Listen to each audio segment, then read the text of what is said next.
Living Local Carolina with Katie Turner. Local trends, shopping, dining, and more. This is Living Local Carolina. This story is sponsored by Horry County Solid Waste Authority.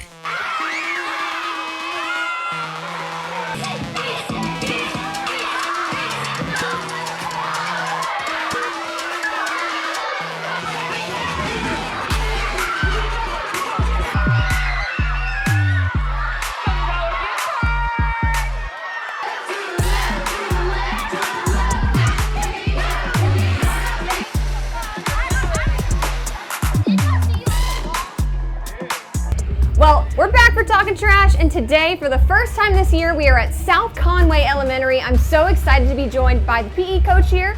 How are you doing? How are y'all? We're so excited. It's our first time winning this year. My name is Brianne Hines, the PE teacher at South Conway Elementary. All right, so tell me, what were some of your first impressions of Talking Trash rolling through? The kids are so excited. They love when Bruce comes to visit. We had a blast. They're out there dancing, ready for their Kona Ice. All right, so did you get to play the teacher game? We did. We had a teacher competition. We had to pick up candy with chopsticks. Mr. Kiba, the art teacher, took it home with getting 4 pieces. I came in second with 3. It was very complicated, but it was fun. What's been your favorite part so far? Seeing the kids have fun and dance.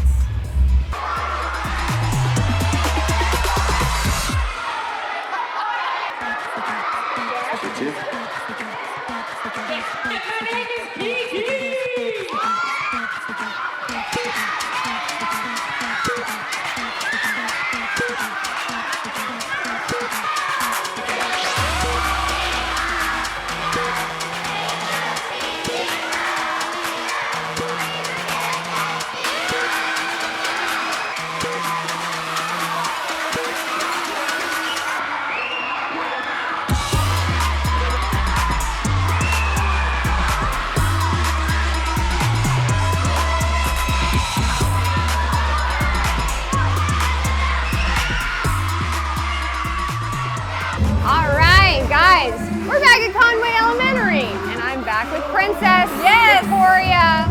We love her. Thank you for joining us. Yes, thank you so much. We love this. All right, so tell the folks what you love most about Talking Trash. The celebration, seeing all the kids' faces and just seeing their excitement, and seeing their passion for recycling too. It being a contest makes them get so involved, and that's what this program is all about, and it's just amazing. And let's talk about this month's challenge. For those that don't know, what do the kids have to do? So this past month, they did thank you letters, which was so sweet, and then they're going to be doing an art project for February, where they make like an art project out of something that you would throw away or like a recyclable. So the possibilities are endless.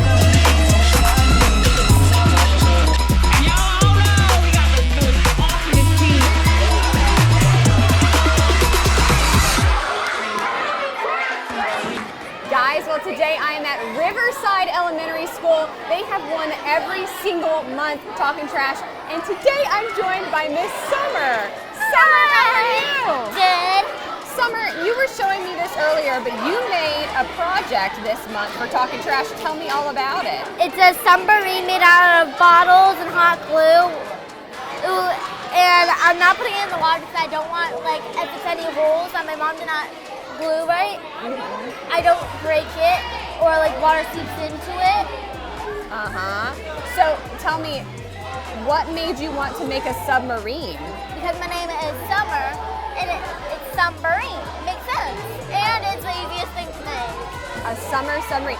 So the challenge this month, can you tell me a little bit more about it? You had to make something out of recycled stuff. Tell me about that.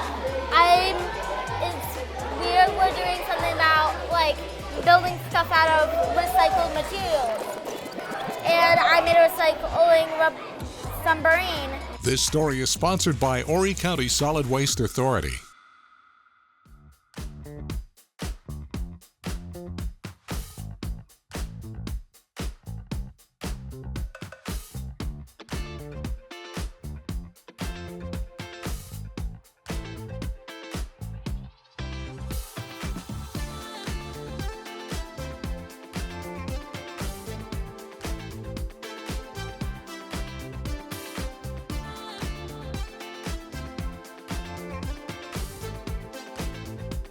We'll be back right after this break with more Living Local Carolina.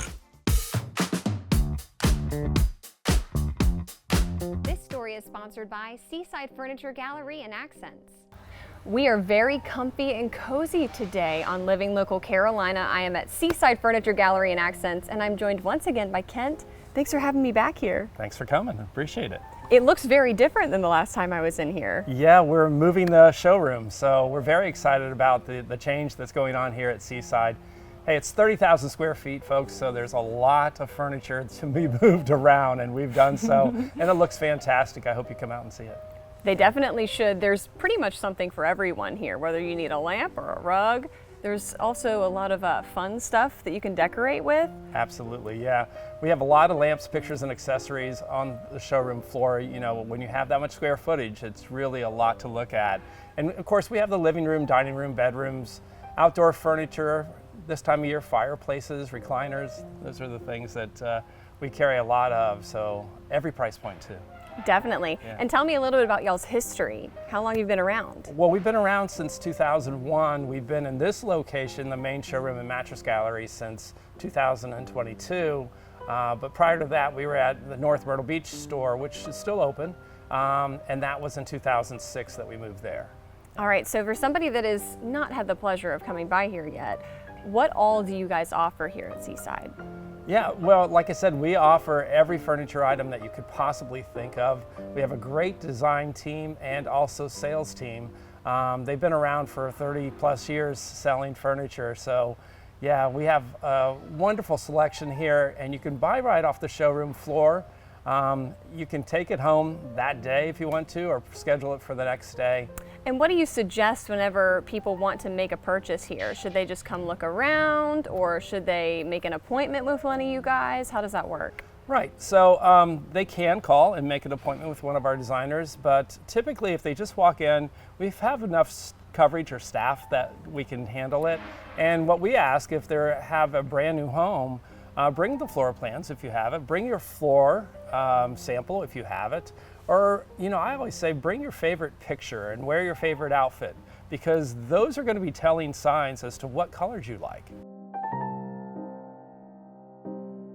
This story is sponsored by Seaside Furniture Gallery and Accents. Well, welcome back to Living Local Carolina. Today I'm joined by Quadre Stuckey. We're talking about beautiful, beautiful artwork with a rich cultural heritage. How are you doing? I'm amazing. I'm blessed. Happy to be here. Thank you for having me today. We're going to do a lot of fun stuff, but first I want to get to know you a little bit. Okay. I want you to kind of walk me through your creative process when it comes to this. So when it comes to my creative process with the artwork, I like to visualize what I'm going to do first in my mind, and then I like to, you know, draw it or sketch it on the canvas. And then once I sketch it on the canvas, I like to add that paint to bring it to life. And you have quite a history. Yes. Why did you get into art in the first place? I would say art is like my God-given talent. It wasn't something I had to try hard with. It was something that would naturally come to me that just kind of flows easy. So I wanted to use that and share my gift with the world. I would say that when you look at your art, I was taking a look at your portfolio, and Yes. a lot of it is so striking. Yes. You have such a unique look. Yes. How would you describe your art, though? I mean, I would describe my art as kind of like a mixture between like contemporary pop art and then low country Gullah lifestyle series. That's what I say, because that's our history and rich culture in Charleston, South Carolina, where I'm from.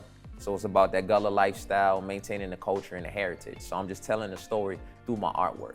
Why is that important to you? I feel like it's important because if you don't tell your own story, somebody else will tell your story and control your narrative. So it's better for you to keep your own history and pass it down to the generations to come, like your grandkids, your great-grandkids, and your children, to let them know where they came from and what you did to make it here where you're at today. And how does it feel whenever people see your art for the first time? It feels amazing because, you know, with artwork, it speaks to everybody different. You know what I'm saying? People get happy, people get excited, people get, you know, filled with joy. So, I mean, me inside, that's just a good, heartwarming feeling that I feel every time that people see it, experience it, and then they just love it and fall in love with it. And what would you say is the toughest part of the process for you? The toughest part of the process was, I'd probably say, you know, selling it, because, you know, these are like my kids, you know, and then somebody wants to buy it, you gotta let it go and then not look back. But, you know, at the same time, I could just paint another one. And speaking of If someone is interested in purchasing your art or taking a look, Yes. how can they do that? Well, they could go online to my website, www.quaddesigns.net, or they could go onto my nonprofit site, www.gullah-Geechee-Family-Foundation.com, purchase the artwork. All right, perfect. Thank you so much, Quadre. I appreciate you visiting me today. Definitely.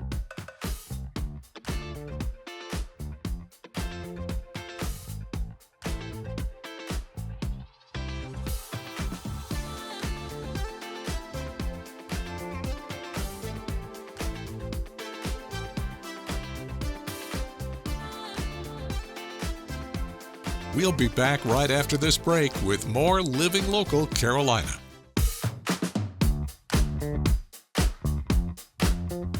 Well, today we're gonna learn some stuff. I'm joined by money coach Dana Wolf. How are you? I'm great, thank you. How are you? I'm doing awesome. You're gonna talk to me about the major components of a healthy financial plan today. Correct. What are they? Where do we begin? Good question, Katie. So there are 4 things that you really need to know about your financial health. I mean, we all go to the doctors once a year for a regular checkup, right? So we need to check our financial health as well.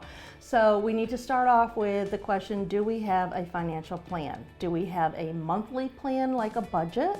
Do you have an estate plan like your wills and things like that? That's all part of your financial life. You're going to be dealing with money from the day you're born until the day you die. So having that estate plan, having a financial plan, do we need a debt reduction plan because we're in debt and we have goals that we want to meet?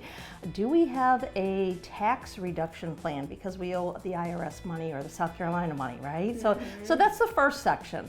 The second section goes into what I want to call the funding, the things that we're going to fund in the future, all right? So we need to fund college education for our children. Maybe we need a wedding fund. Maybe we have some long-term goals like retiring at the age of 55, and so we want to fund our retirement. So that's another segment of your financial life. The third section would be more along the lines of legacy building. Okay. Are we teaching our children about finances? Because that's a huge one. Okay, are we teaching our children about our finances? Are we giving our financial wealth and building a community that we're leaving a legacy, where we're using our money for the good? So those are the first 3. And then the fourth thing is insurance. There are so many different types of insurance out there, and you really have to ask yourself, do I have the right insurance? Do I need insurance? Do I have homeowners, or auto, renters? Do I have life insurance? Do I have health insurance, disability insurance, long-term care insurance? I mean, there's so many out there that you really have to look at them each year and say, do I have the right coverage? Do I need more coverage? Things of that nature. So there's 4 different little pots, okay? So we've got our planning for the future pot, where we're funding things for the future. We have our now pot, and then we have our legacy pot, and then the insurances that we need to make sure that we're covered. And you were saying this sort of thing, you should do a little checkup every year. You do. How do you do that?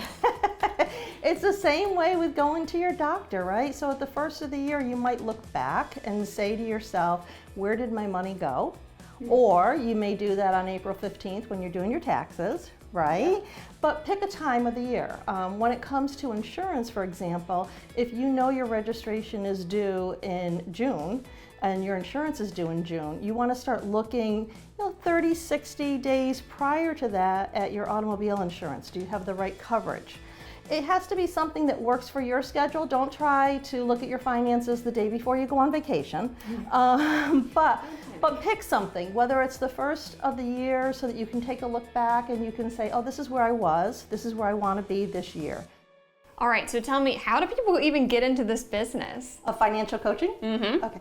So most people realize down the road that they made mistakes and they learn how to get out of debt, how to achieve their goals, and they have that desire to help other people, which is what happened with me. So through all of those situations and life situations that I had, it led me to become certified as a financial coach. I started my own business, First Step Financial Solutions, so that I can help people take that first step of the solution that they need. Hopefully on the second step and third step, I'll be with them too, because I believe in educating, empowering, and encouraging people to reach their goals. So if people are ready to take that first step, That's right. how can they get in contact with you? My website, very simple, First Step Financial Solutions, or just look up Dana Wolf.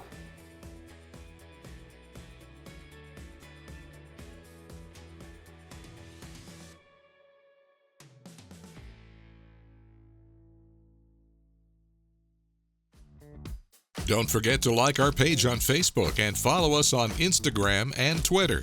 How to use the QR code. Just open the camera app on your smartphone, iPad, or tablet. Point your device at the QR code so the QR code appears on your screen. Your device will recognize the QR code and show you a notification. Click that notification and you'll come to our website.